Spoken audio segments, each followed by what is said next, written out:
Good morning, everyone. Thank you for joining us for the 2022 AmeriCorps opening ceremony. I am Jeannie Duffy, and I am the Executive Director of Serve Wisconsin.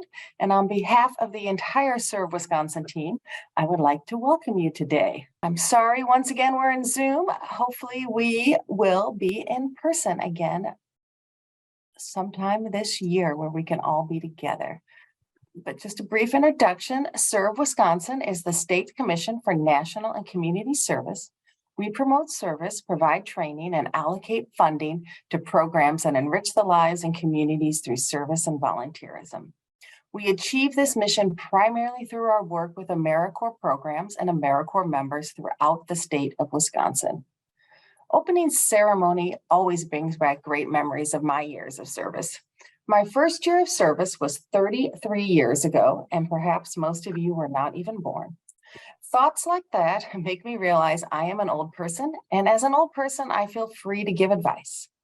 Many of you are a month into your service, and the honeymoon period might be waning.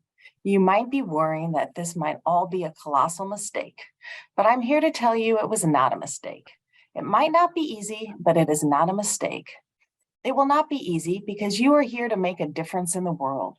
You must be bold, challenge the status quo, and innovate relentlessly. You must grow and progress. Be aware of the risk, but not afraid to fail. You must think big and believe what you can do what has not been done before.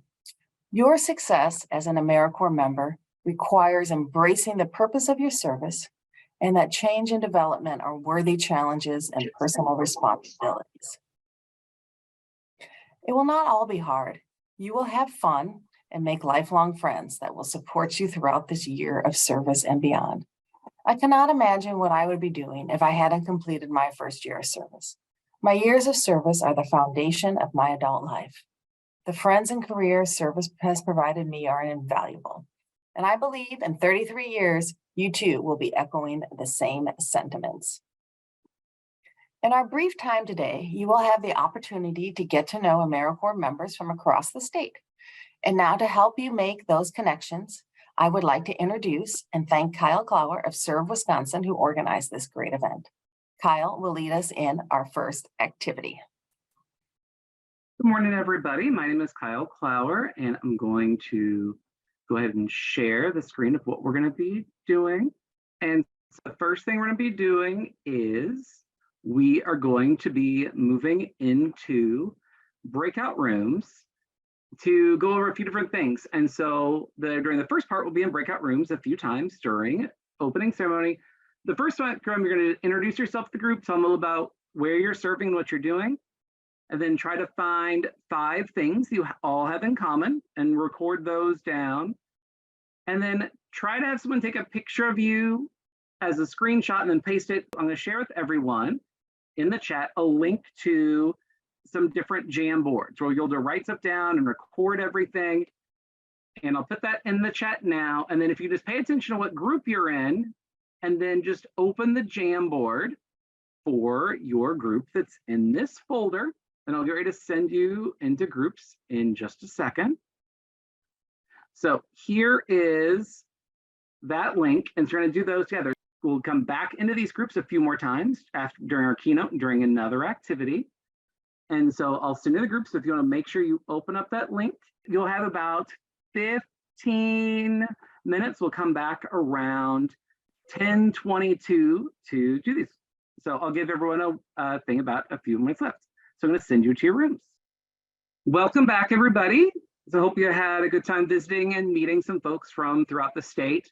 What we'd love for you to do is if you could share some of the 5 things you found in common in the chat, and I'll probably try to share some of those out with everybody before we go into our next group activity. And then we're going to make these Jamboards available for everybody. So we'll have that shared link. We're going to use these to go forward and to share out some fun stories about what people are doing and who's attending. And then also, if you have not had a chance yet to fill out that digital service map link, I'm going to send that in the chat again. And then when we come out of one of the next briefs, I'm going to update the map and then be able to share that and send that link to everybody later in the ceremony as well, once everything imports in. And so thank you so much. Yeah, please keep adding those things in the chat of what you've been doing and what you are all fans of. And I'm going to turn it back over to Jeannie. Hello again. It's great to see all your faces now on Zoom even. So our first speaker today via video is Governor Tony Evers. Governor Evers is a strong supporter of AmeriCorps. Prior to becoming governor of Wisconsin, he was the state superintendent of public instruction, where he witnessed firsthand what AmeriCorps members provide to the students of Wisconsin. As a governor, he has seen AmeriCorps members in action, helping out after national disasters and meeting the immediate needs at the start of the COVID pandemic. And he has served alongside AmeriCorps members at various Martin Luther King and 9/11 National Days of Service. So we will have a few remarks by Governor Evers welcoming you and thanking you for your service. And he will also, via video, lead us in the AmeriCorps swearing in pledge. So for the pledge, the governor will say the pledge, then there'll be a pause where you can repeat after him for your swearing in. So we'll say, welcome Governor Evers, and Kyle can roll the video. Hello, Wisconsin Governor Tony Evers here, and it's a pleasure to be with you today for the annual AmeriCorps opening ceremony. I'd like to start by sharing how grateful I am for your commitment to serving the people of Wisconsin during your year of service. As AmeriCorps members, you truly embody what we mean in Wisconsin when we say we value helping out our fellow neighbor, and your decision to spend your time and energy serving the people of this great state is honorable, and it's a decision you should be proud of. Your work truly does make a difference in the lives of the people of our state, especially now as we continue to face the challenges presented by the COVID-19 pandemic. Your efforts are needed now more than ever. Whether you're working in our school systems, protecting our state's natural resources, or helping folks in communities across the state, the impact you will have, like the legacy of AmeriCorps members before you, is unmistakable. I cannot wait to see the impact you folks will have throughout the next year, and rest assured that no matter where you find yourself, the work you are doing is truly making our state a better place for Wisconsin families and communities everywhere. We couldn't do it without you, and for that I am truly grateful. Now it is an honor to lead you all in saying the AmeriCorps pledge, so please repeat after me. And then folks, if you want to take yourselves off mute so we can have the entire swearing in recorded as well. I forgot to mention that, and then you can put yourselves back on mute during the part of the video. I will get things done for America to make our people safer, smarter, and healthier. We'll get things done for America to make our people smarter and healthier. I will bring Americans together to strengthen our communities. I will bring Americans together to strengthen our communities. Faced with apathy, I will take action. Faced with apathy, I will take action.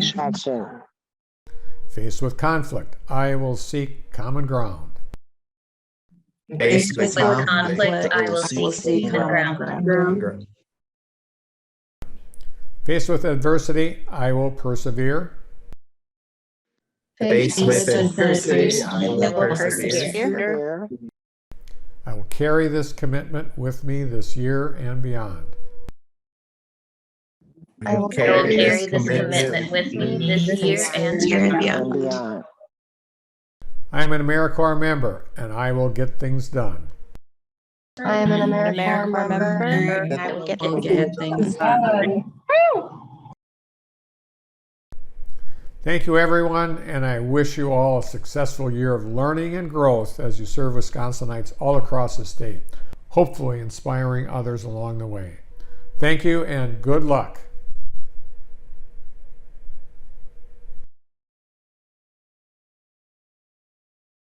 Thank you, Governor Evers, for that inspiring message and swearing our members in for this year.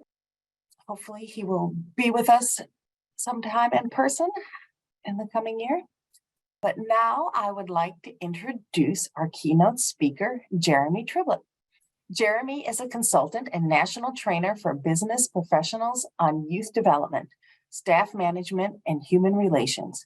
In his role as a leadership development and youth engagement consultant, he uses evidence-based practices and emerging research to build the competency of direct service, management level, and executive staff.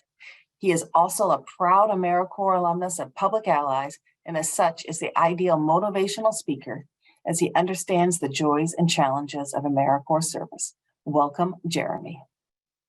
Thank you all for having me. I really appreciate you all bringing me to this amazing ceremony. It's been absolutely amazing watching AmeriCorps grow and blossom over the years, right? Every year is different, but every year we know that there is a place and a space for service to happen in this great state of Wisconsin. So the first thing I want to do is just really have you all give yourselves a bright, big, beautiful round of applause. Please do that at this time. Clap your hands, say woo woo. I love it, I love it, I love it, I love it. Come on now, make some noise for yourselves, right? Here's why you should make noise for yourself. Because when you decide to take on this challenge of AmeriCorps, you're doing it for a lot of reasons. But one thing we know for sure is you're going to be in a position to actually make an impact in the world. We're living in a time where folks can get on Twitter, they can get on Facebook, and they can say a lot of things that may be wrong with the world. But one thing that they may not be able to say is that they got up every day, they put foot to the ground, and they did something about it. I'm talking to people today who do something about the state of the world. So please give yourselves a round of applause one more time. Put in that chat box, I'm proud of me and I'm thankful for us. Make some noise for yourselves.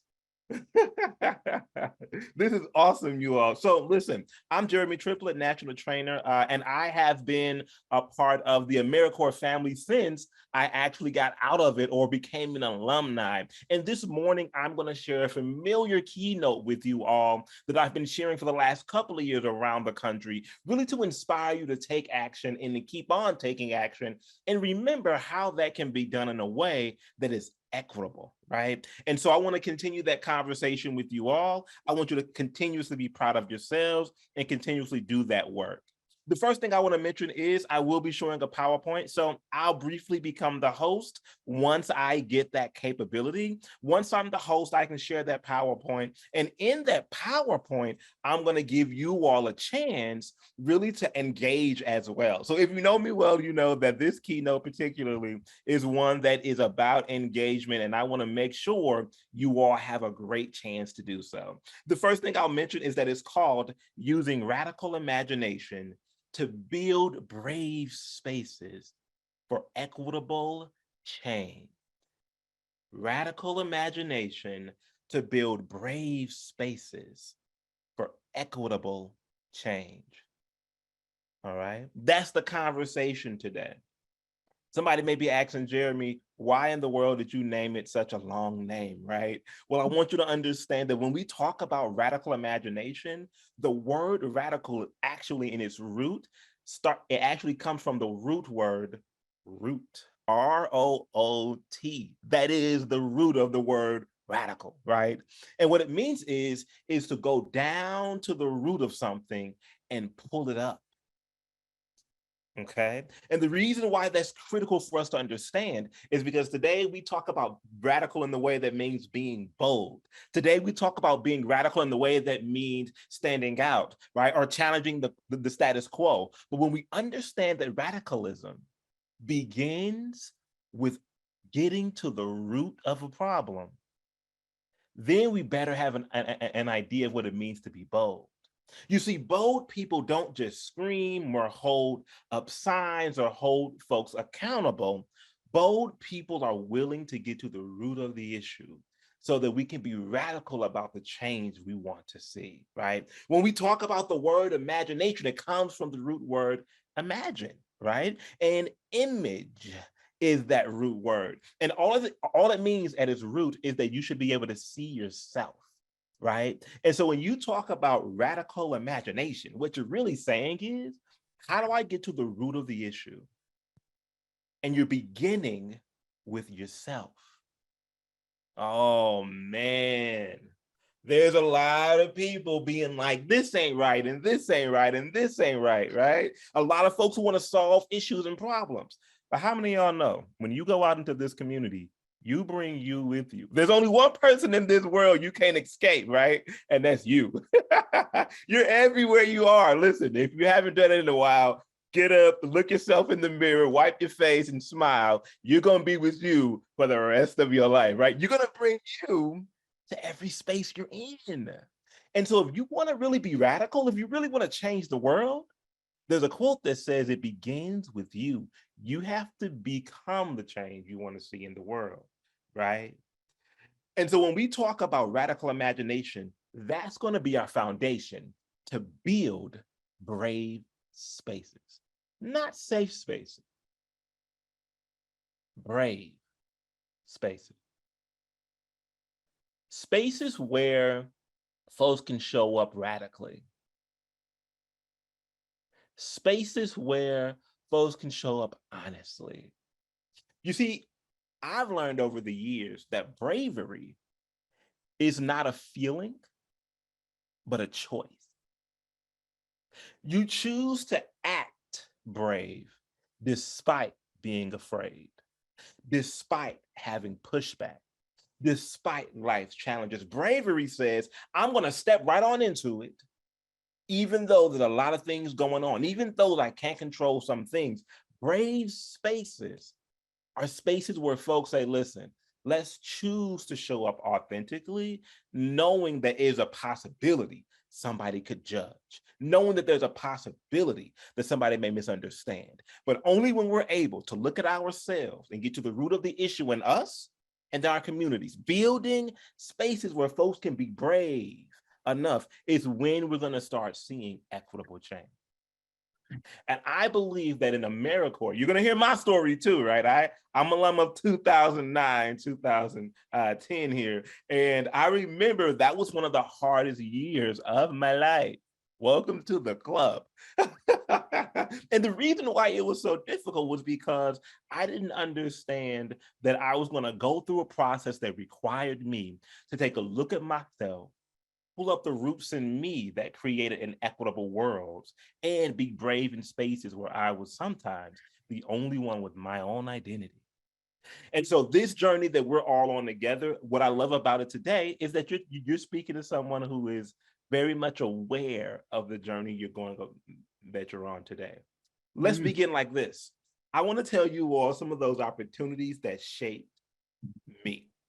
All of us showed up from somewhere, y'all. All of us showed up to this space. And now some of you all were in corporate America and you were like, I'm not doing it anymore. I need a break. Some of you all are like me. You didn't go to college. It was tough telling your parents, but you had to do what you had to do. Some of you all are saying, listen, I'm looking for some way to make a meaningful change. I'm tired of doing what I was already doing. Let me go try this. Others of you may even be here just because somebody recommended it. I love it. I love the diversity in which we show up. We all have our stories, and this is a part of mine.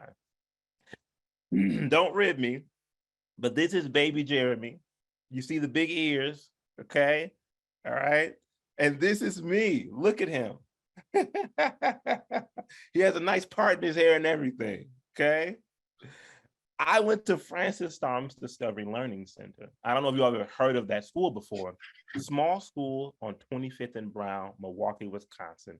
That's where I was born and raised. And in that school, it was beautiful. It was transformative.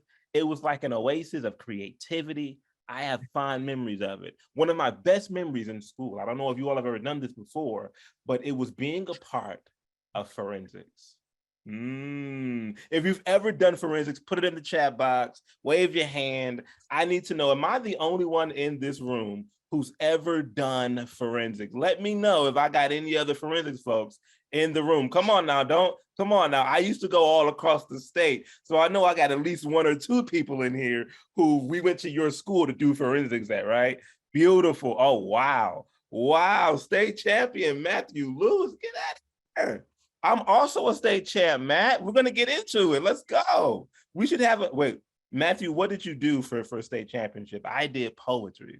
Listen, this is what happened. Beautiful, perfect. So I did what you would call just poetry, right? And my first year, it was 7th grade. And I will never forget it. I was small, as you can see. I was timid, and I was quiet.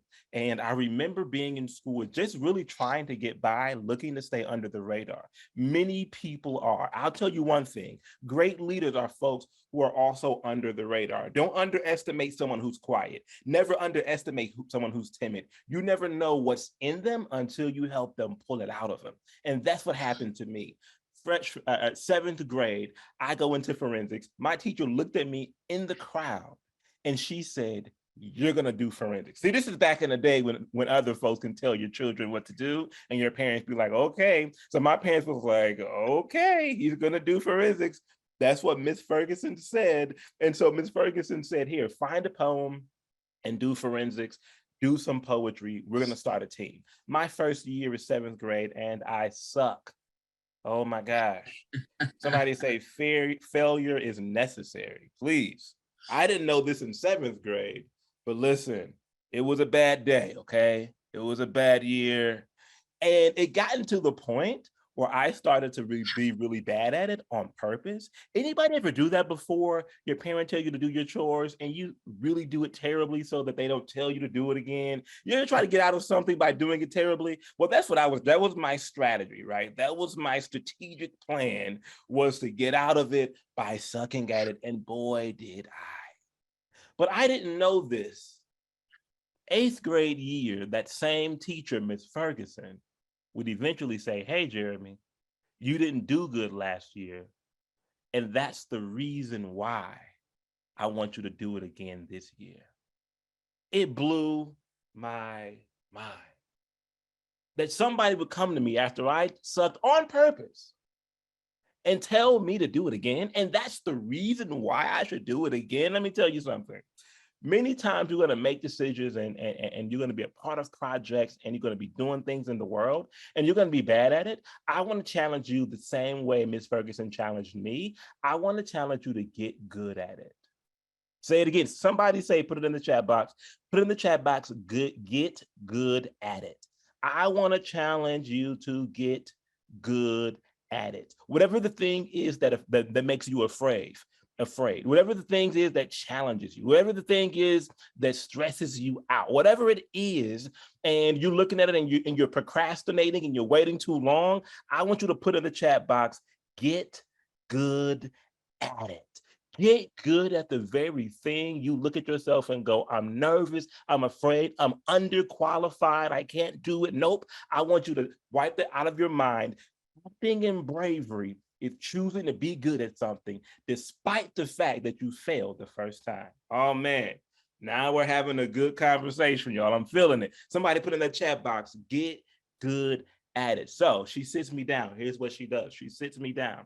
We're face to face, much like you and I are face to face right now. Somebody put in that chat box, get good at it. And she said, Jeremy, what I want you to do is I want you to read this poem and I want you to underline certain parts and put stars next to others and research certain words. And what she was teaching me that I didn't know was she was teaching me what we call close reading. And all that is when you look at a piece of text and you say, you know what, I'm going to read it closely. And what I did as a speaker is I began to underline the parts I wanted to emphasize.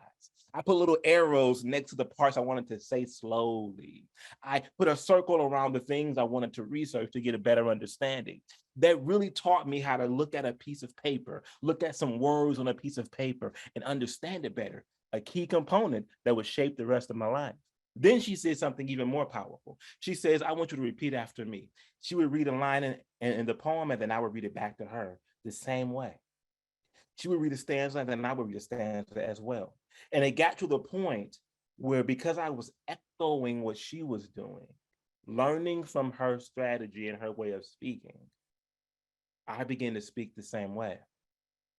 In 8th grade year, when I began to do poetry again, I looked at all the other poets that were really dope. And I said, how in the world did they get good at it? And I started doing to them what I did to Miss Ferguson. I started noticing they had voices in their poems. I want a voice. They were singing in their poems. I want to sing. They were yelling in their poems. Their poems had beautiful colors and imagery. And so I began to look for poetry that represented the best of the best. And by the time 8th grade year was over with, I was first in the state of Wisconsin. Somebody give me a woo-hoo, a hand clap, or something. That was absolutely amazing. And what it taught me, winning first in state 8th grade year, was that no matter how I started, it is always my choice to get good at it. Today, we're going to talk about what it means to be good at service. And I'm going to highlight folks in my life who served me. Miss Ferguson is somebody I want to shout out. Miss Ferguson served me well. She served me in the form of teaching me something I didn't know how to do, believing in me when I didn't even believe in myself, and giving me the foundation of tools that would shape the rest of my life. This day, I am now a 6-figure consulting firm across the entire country, and it all began because Miss Ferguson challenged me to get good at it. Oh boy, we've started. Okay, we're still on my journey. Listen to me. So little Jeremy goes away. I'm moving on. Boom. Somebody say, what's up, public allies? This is me. Look at the beauty in this picture. Let's take a moment to recognize the diversity in this picture. Hey, PA. That's what I'm talking about right here. And so listen, there is somebody that I need to shout out in this room for really demonstrating service. Okay, I remember being in Public Allies, and we had an executive director at the time from Milwaukee. She was a leader in the organization. And I remember being in there, being 18, haven't gone to college, and really looking for a safe space to grow. And I remember watching. I did a lot of observing. And there was this lady named Elise. I don't know if Elise is in the room, but Elise was one of our PA leaders back in 2009. And she doesn't know this. I've never told her this story before, but I remember one time we were at the mid-year retreat. And if you've never gone to the mid-year retreat, for particularly public allies, you wouldn't understand, but it was a powerful experience. And I remember everyone was emoting and telling their stories, and folks were being upset, and folks were getting over issues. It was a lot happening, and truthfully, I felt emotionally overwhelmed. But I remember a moment, I don't know if Elise remembers this, but she was consoling someone in the room during that time. And I got a sense of the conversation she was having. And I won't tell you all the details that I remember, but what I will tell you is from the way she consoled the person in the room, the way that she began to work with that person and talk to that person and show up. I've watched Elise do that in 2009. I've watched Elise do that years afterwards when we were in Austin, Texas. She has a beautiful way of really sitting with people and allowing people to be who they are. Hey, Liz, there you are. And I don't think I've ever told you this before, but I always think about and remember your advocacy on behalf of other people, the attention you pay to folks' emotions, and the details you have when you remember people's names and remember who they are. When you talk about servicing others, you're someone that I want to definitely shout out and say thank you. Your demonstration of service shaped much of my public ally experience and therefore my AmeriCorps experience. Elise, did you want to say anything before I moved on? I want to say thank you, Jeremy. I do not know that story. We've been in a lot of places. One of the highlights of my life was y'all when I much later after Jeremy did Public Allies, when I was able to hire Jeremy and work side by side with Jeremy, doing all sorts of trainings, all over the place. I miss you, Jeremy, and you are a part of how I serve as well. Wow, thank you so much. Folks, please wave your hands, put it in the chat box, and just tell Elise, hey, Elise. This has been beautiful. Thank you so much. So those kinds of experiences will shape you. I'm here to tell you that when you're a part of Public Allies, you're a part of, there you go. Hey, Elise, come on, put that in the chat box. Let's give Elise some love, y'all. Man, we're living in a time where, folks, it's good to be shouted out and to shown some love. Yeah. So listen to me. So when it came to being a Public Allies, much of you already know, for me, I was placed at Urban Underground. And this experience, I want to make sure I highlight folks who served with me.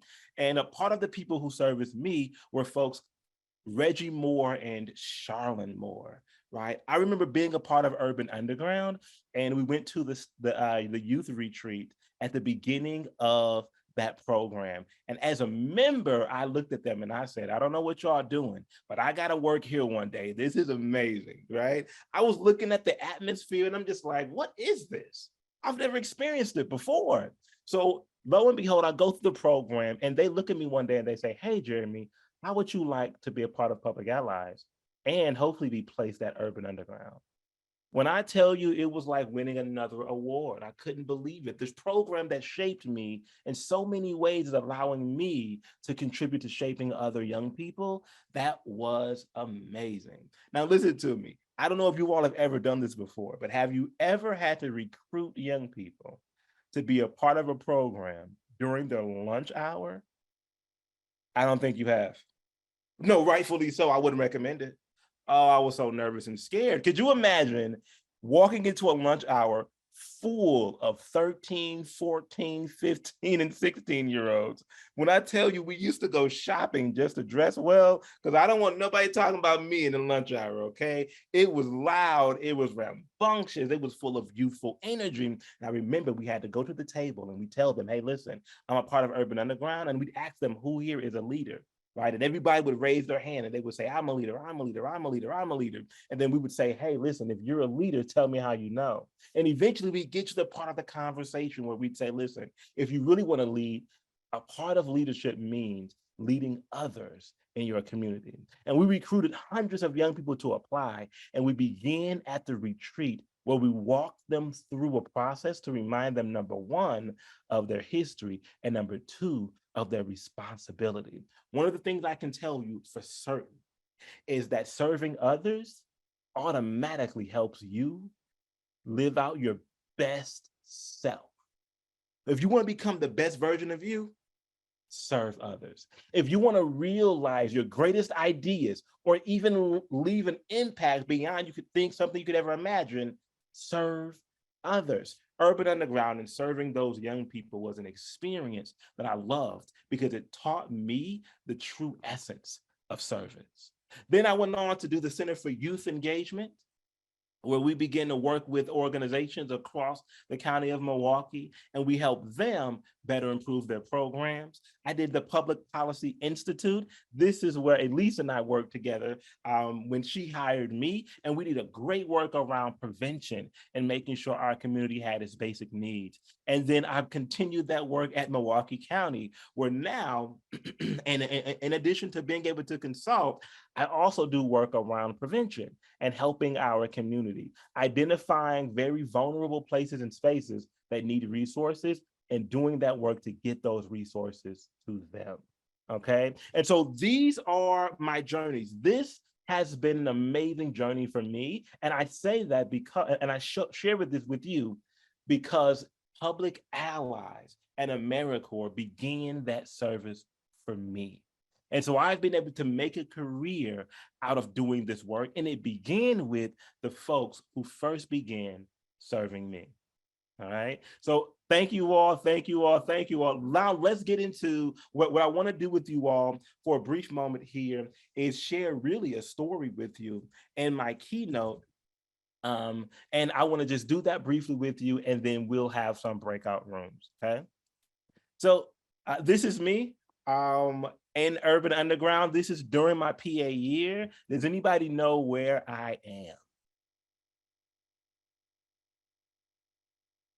Can anybody, you can unmute yourself and tell me, where am I in this picture? You have the furry hat on. I got the furry hat on. How did you know? Okay, so thank you for that. I used to have locks in my hair back in the day, and I had the furry hat on. These are some of the young folks I was able to serve while a part of Urban Underground. And I remember being in that experience, and there was this young lady, a part of the program, and she told me, hey, Jeremy, we found a church. We found this story where there was this gentleman who served his community. And she said that there are so many of those same ideas in that biblical story that are in servicing other people. And I want to share with you all the story she shared with me, and hopefully you can be inspired to serve others as much as I was. This story is a story about Nehemiah. And one of the things that happens in the story is it really begins with him being a cupbearer. So he's a cupbearer and he's servicing the king. And in this experience, while he's servicing the king, his brothers come into the room and they say, hey, Nehemiah, we got a problem. The community that you're from, the people that you're a part of, your distant relative, they're in desolation. If you know the story, you know that when Nehemiah heard that these people were in desolation, he began to cry. And the first point I want to make is, I believe that all of us are here today just because we care enough about somebody else. I'm giving you a round of applause right now because I know you're here today because you care. And you know you care when you allow yourself to be brave enough to show emotion about the folks you care about. Right? We're dealing with people who are living lives. And I want to remind us that we aren't looking, it's not unprofessional to cry. It's not unprofessional to emote. We need to create brave spaces where we can process our emotions whenever we're encountering communities in need. Okay. And so I want to encourage you all to continuously show up with your emotions and with your strategies and with your resources and with your solutions. All of it can work together. We find that some of the greatest leaders who make the greatest impact find themselves emotional about the work that they're doing. And so he begins to cry and he asks the king, he says, listen, I'm going to need a few things to go and act on my people's behalf. And so he says, King, I need to take this risk to get connected and be effective with these people. So we asked him, he says, listen, I'm going to need time, wood, passport, and a chariot. And so the king says, listen, you can have all of those things you need. I want to make sure you can change the community you want to change. I want to stop here and let you all know this, that everybody in this room has 4 things in common. All of us have time, wood, passports, and chariots. All right. That's what he needed. He said, listen, I'm going to need these things in order to go make a change. What they represent for us, time represents the 9 months you're a part of Public Allies, or however long you're a part of AmeriCorps programs. In this time frame, I want you to be strategic and I want you to be impactful. I want you to be intentional. You now have that time to make an impact. I want you to be present. Find yourself in the morning, waking up and deciding to center yourself in this present moment. The next thing he asked for was wood. Why did he ask for that? Because the wood is something he can use to build where he's going. Oh man, for us, the wood represents those resources. It represents those ideas. It represents all of those things. I want you all to remember that in this time that you're a part of AmeriCorps, you have the time to use your resources to make an impact in your community. The 2 other things he asked for was a passport. The passport represented access. I want to ask you all a question. What resources and opportunities and connections do you have access to that the people you're serving don't have access to? You see, you're in a privileged position here. You're a part of a network of people who have been a part of Public Allies and other programs like Vista and other programs, a part of AmeriCorps for so long that you now have a passport into spaces and places that other people may not have. And then lastly, he asked for a chariot.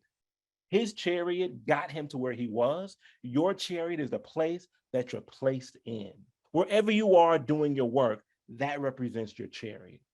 Everybody has these 4 things, just like Nehemiah has. And with those 4 things, we're going to make an impact on our community. Here's why it's important, from John Lewis. Can I get somebody to read to me this quote from John Lewis? Do not get lost in a sea of despair. Be hopeful, be optimistic. Our struggle is not the struggle of a day, a week, a month, or a year. It is the struggle of a lifetime.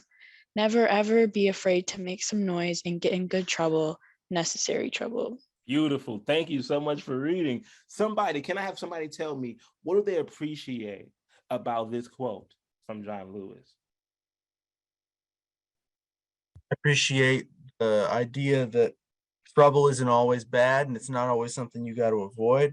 You know, if it's trouble for a good cause, then it's good trouble. I appreciate that. Thank you, Ben. Trouble isn't always bad. It isn't always something you have to avoid. Brilliant. Thank you, Ben. Can I get one more before I continue?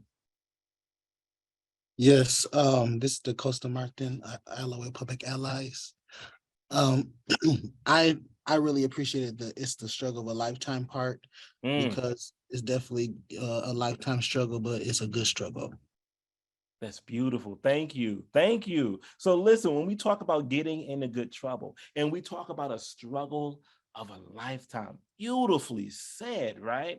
What we understand about Nehemiah is that he was willing to get into some good trouble if necessary and struggle in community for his lifetime. So he goes down to that community. And what happens in this community particularly is that they had this wall that represented unity, this wall that they built really tall with watchtowers and windows, and it represented security. It represented all the things that they would need to be a unified, secure, safe, and protected community. This wall really represented many of their basic needs. We all, at a most fundamental level, need to feel connected. And that's what the wall did. It wrapped around the community, reminding them that they were all connected. We all need to feel secure and safe. These are the things we all need. And there's a lot of folks who you all will be serving this year who don't seem to have those things in their lives. And I want us to remember to get in good trouble like Nehemiah. I want us to remember to use our lifetime to go in those spaces that you're going into and be a representation of building up those walls for others. Everybody in this room should be working with communities, helping them to build up their sense of collective efficacy, build up their sense of protection, build up their sense of unity, okay? And so when he goes on his horse, remember he had his chariot, right? He's on his horse, and what he does is he looks at the wall and he examines all the broken places, examining all the broken places. Somebody put in that chat box, don't be afraid to examine the broken places. Put it in the chat box for me. Don't be afraid to examine the broken places. He gets on his horse. It's the middle of night. Nobody from the town knows he's even here. And he walks along the wall and he can see the places where it has been broken. And I want you to understand the reason why it's important to examine the broken places is because it is in those broken spaces on the wall he had to use his imagination to rebuild. Oh man, it is in those broken places on the wall he had to use his imagination to see something that wasn't there. You see, the perfect solution is one that meets the need. Right? The perfect solution is the one that meets the need. How can we find solutions in our community if we're too afraid to face the truth about where the broken places are? I want us to take a page from Nehemiah here. Do the work. It's going to take more than being on a computer. It's going to take more than reading data sheets. Those things are important. But being in the spaces and places where the real work is happening, looking at some of that brokenness face to face is going to really help you shape the ideas you have for the solutions that are needed. And so once he gets done doing that, he moves into the community. And he says, listen, y'all, the truth of the matter is this wall is broken and we're in a bad shape. But I want to work with you all to make it happen. And the most important thing in the whole story is that those folks in the community said, let us rebuild.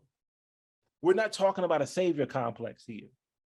We're not talking about Superman or Superwoman or super person. We don't want anybody in this room to walk away from here and go, Jeremy said we should show up in communities and change them. No, no, no. What we know about change is that it is best done by the folks who need it the most. And so he went in there with his resources like you all should. He went in there and he understood the issues like you all should, but he waited for the community to say, somebody, anybody to say, I'm ready to build. And when they got ready to build, that was the most important part of the entire story, is that the community took the building in their own hands. They had a sense of ownership. Somebody read this for me. This quote about a radical imagination from Robin Kelly. Do I have a reader? Without new visions, we don't know what to build, only what to knock down. We not only end up confused, rudderless, and cynical, but we forget that making a revolution is not a series of clever maneuvers and tactics, but a process that can and must transform us. Thank you. Beautiful reading. Somebody tell me, what do you appreciate about this quote?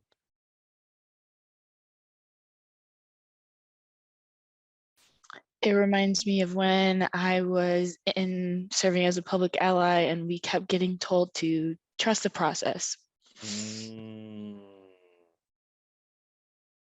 I'll take one more.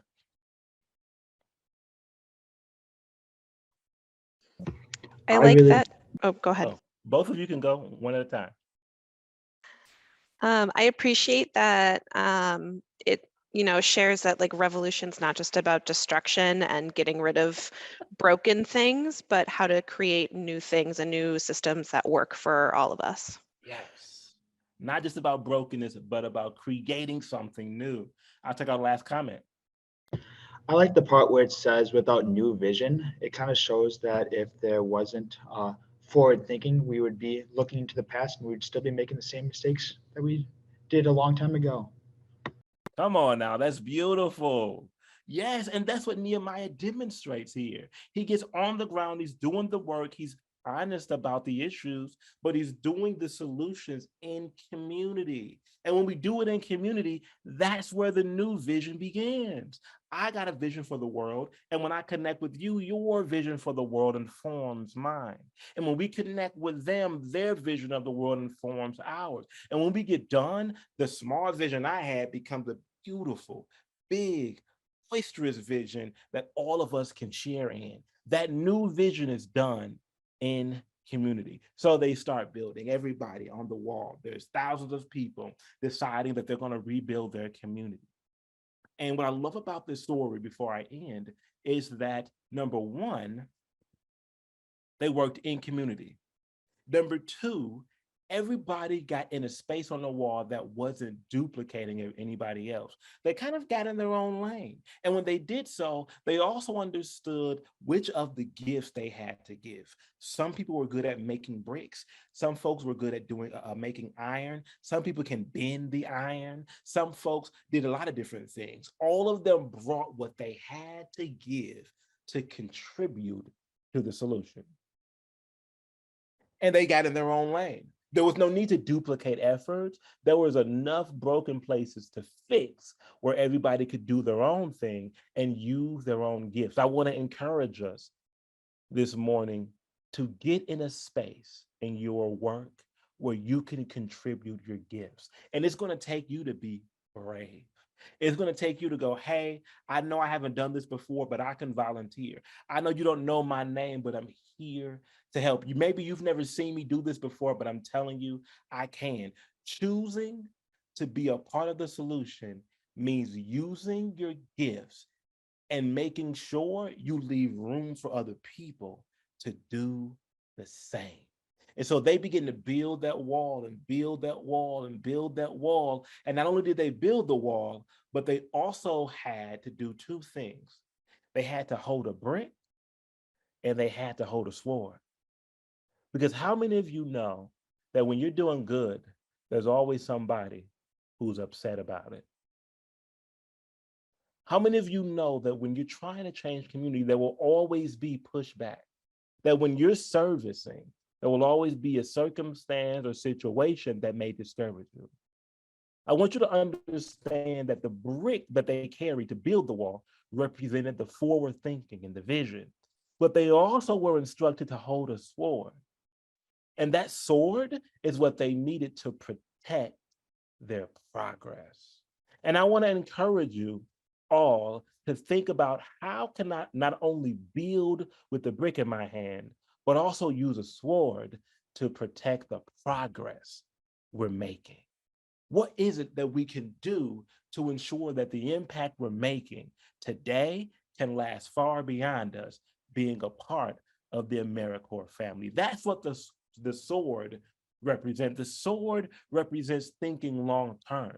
The sword represents sustainability. The sword represents activism when necessary. The sword represents agitation when necessary. It's important for us to understand that sometimes you have to protect what you're building. And it may mean putting yourself out there, collecting yourself with other people, and deciding that we're going to make some noise for the betterment of our community. And so the story ends with that community being unified, and they were unified through the experience of building it all together. Somebody read for me our final quote of the morning. We know through painful experience that freedom is never voluntary, given by oppressors. It must be determined by opposition. Frankly, I have never yet engaged in direct action moment that was well timed, according to timeable of those who have not suffered. Thank you so much. Anybody, what are you all appreciating about Martin Luther King Jr.'s quote?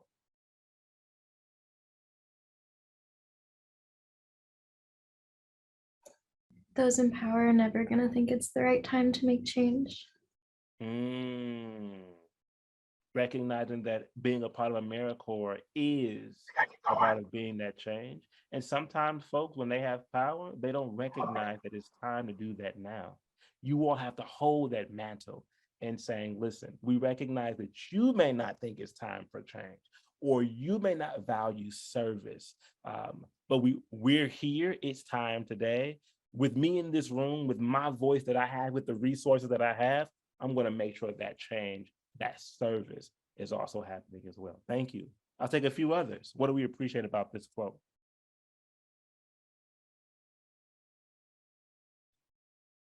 We know through painful experience. And why did that stand out to you?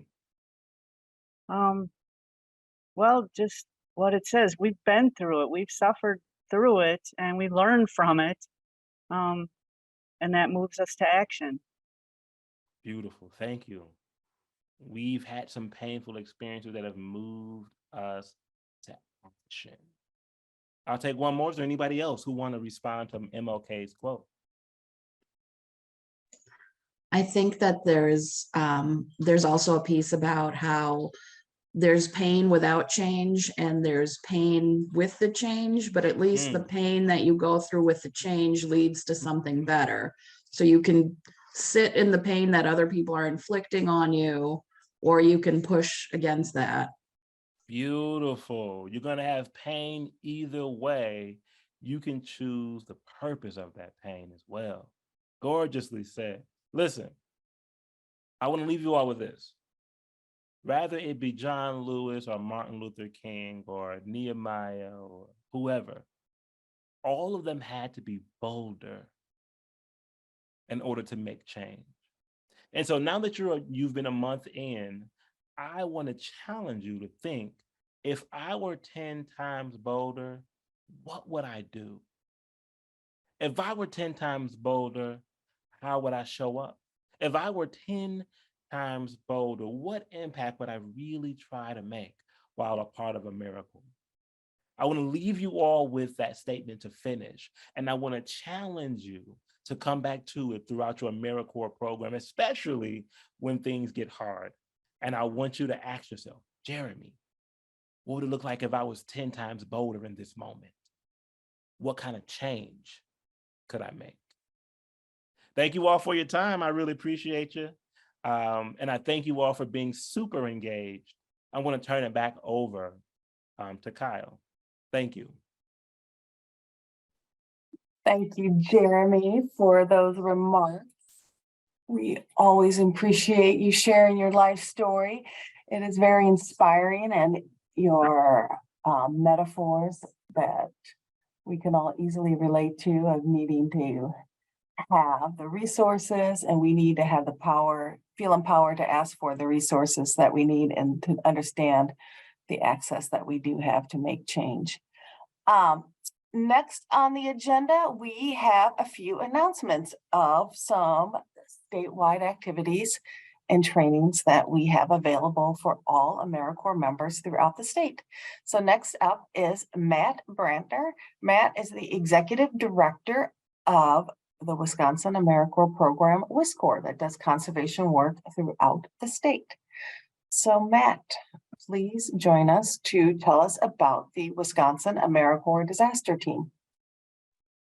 All right, thanks, Jeannie. And how about some more love for Jeremy in the chat box? That was awesome. All inspired this morning. So thanks everyone, and welcome to the new 2022 AmeriCorps members. Folks who are re-upping and brand new folks. As Jeannie said, I'm Matt Bratner. I'm the Executive Director here at WisCorps, the Wisconsin AmeriCorps program. And I'm here just to talk briefly about our AmeriCorps disaster response team. And I'll just start with a little fact for you here this morning to kind of get you in the mindset. In 2021, the United States had a record 20 disasters that totaled over $1 billion each.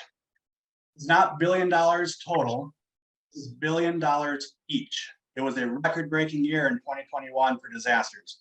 We're talking tornadoes, fires, floods, hurricanes, heat waves, and winter weather disasters. And these disasters tend to affect vulnerable communities much more than other communities. This includes, folks who are low income, the elderly, people with disabilities, and BIPOC communities.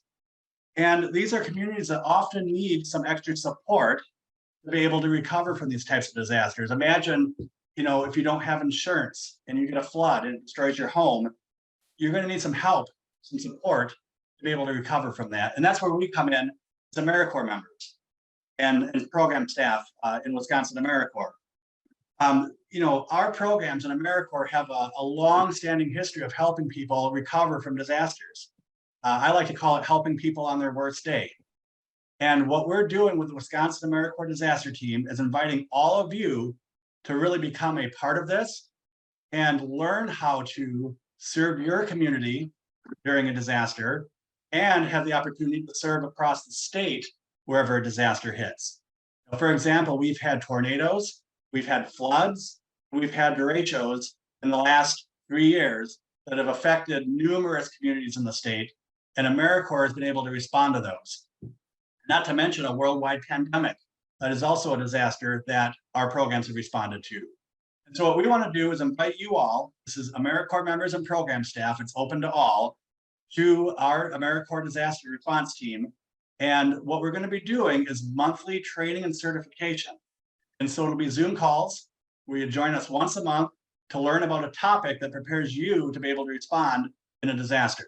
These are things like the incident command system, debris management, volunteer reception center staffing, site safety, personal protective equipment, how to respond after a flood with muck and gut operations, things of that nature that when a disaster happens, Serve Wisconsin can basically call everybody up and say, you're going to pause your day-to-day service and be able to go and respond to this disaster for maybe a period of a few days to a week to be able to help out that community that's affected. And you're going to learn how to do all that. So we'd like to invite you on November 18th from 1:30 to 2:30 p.m. We'll have a Zoom call with more information to come about this call and the Zoom link and everything for you, where we'll have a kickoff call so you can learn, what the different trainings are, how to join them, and how disaster response works with Wisconsin AmeriCorps. I'll leave it at that. But again, watch your emails and program staff. And I'd encourage program staff, if you have members that want to do this, please allow them that time to be able to join that kickoff call and make these monthly meetings. Because again, it's that preparation that makes us ready to be able to respond during a disaster. Well, thanks a lot, everybody, and I'll turn it back over to Jeannie. Hi, everybody. This is Kyle. I'm going to share another couple of announcements with you. First of all, it's just a reminder for those of you that didn't make the first one or haven't heard about this, that the AmeriCorps Financial Literacy and Future Planning training series, we had our first session last Friday, and the next one, just a reminder, is also on Friday, November 18th in the morning from 10 to 11:30. The website is available for you to use whenever you'd like. If you would like to attend the trainings, it'll give you information. You can also find the recordings and other things available as well. And I'm putting the information that is on the slide into the chat. The next thing I also want to do is a quick announcement, is to just say we host a podcast series talking about people service. And so what I'd like to have you do, if anyone is interested in participating in that and sharing your story, we would love to have you do that. If you want to contact me, I am the person that records the pieces and just bring that information out there as well. And then the last announcement I had for everybody was just sharing that map of all the service experiences that everyone had. And thank you for filling that out that attended. And then what I want to do next is I'm going to transition us in just a second over to our next activity, which is going to be a video from some of our alumni.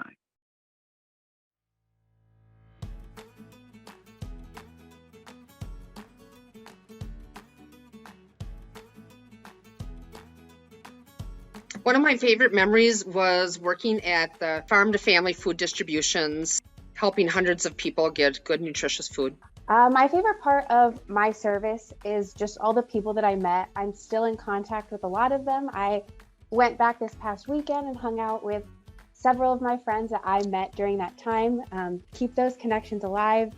We did crazy things like dyeing our hair together. We got to meet baby cheetahs together.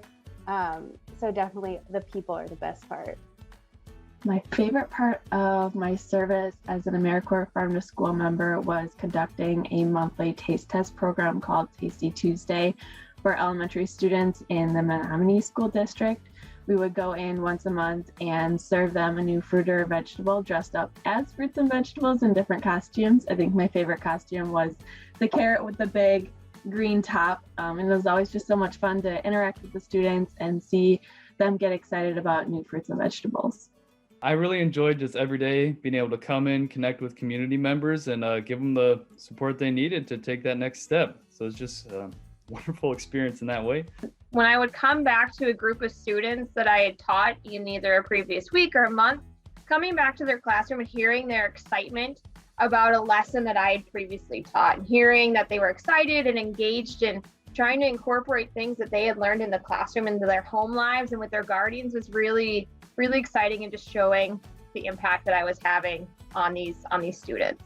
For me, my favorite moments were every week having our team meetings and just coming together, because the team meetings were either funny, they were either like heartfelt, or they were just moments where we all came together. And when I moved to Madison, I didn't have anyone that I knew or could really talk to. So it was important to have that group of people who were like my friends and my new family to actually talk to and just share about how service is going for me. And personally, I felt so blessed to be at my host site, which was the local health department. That space allowed me to move forward towards my professional goals now.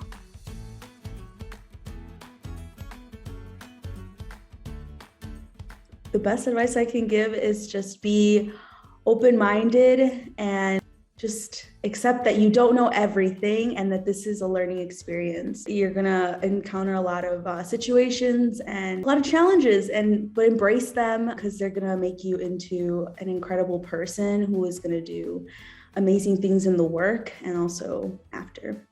If you're feeling like you are not making a difference at first, and this is how I felt my first year, just think that you are making a difference in anyone's life that you're serving or a community.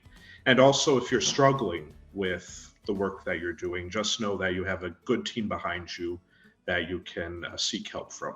Everyone should be themselves. You'll soon figure out these cohorts are built on trust, and trust needs to be built on vulnerability and honesty. And then being present and listening, I think that's a vital element of being a good fellow and friend. You're not able to grow if you aren't able to hear other stories. This allows us to build community and understand each other further. Advice I would give new AmeriCorps members is to remember that this is your moment and your time to find yourself. So continue to have fun, but also be thinking about where you want to see your life going, because you have so many resources and so many people who are looking out for you right now. Take full advantage of the opportunities. Go into it hoping to have fun. I think you can't forget that this should be fun and open to the relationships that you're going to build and, the lifelong friendships that you can make and also the impact that you can make. So, don't forget to have fun and be open to all the opportunities that are going to be presented to you during your service. I would say to keep an open mind and also an open heart. This is a tremendous year of learning if you just really lean into it and trust the process.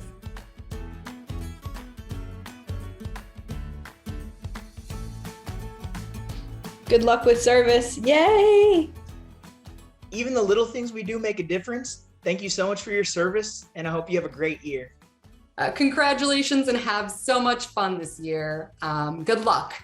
So have another great AmeriCorps service year and get things done.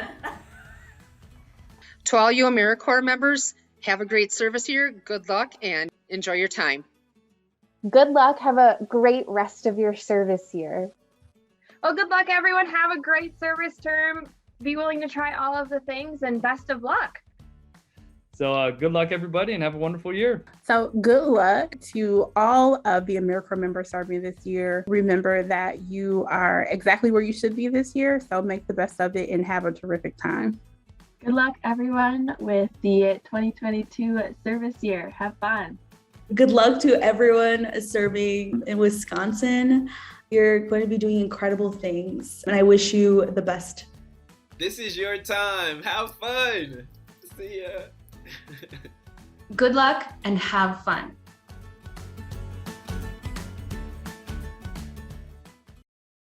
We have run out of time. We had one more group activity for you all to do to get to know each other, but it is already 11:30. So I want to thank everyone who took the time to attend today. I hope you found Jeremy's remarks inspiring, and I will just echo the sentiments of what many people said in the video. Thank you for being here, and good luck and have fun and take advantage of all the opportunities that are provided to you in this upcoming year. And remember, we and your program staff are here to help and support you, and don't hesitate to reach out if you need help. So thank you again, everyone, and have a great day.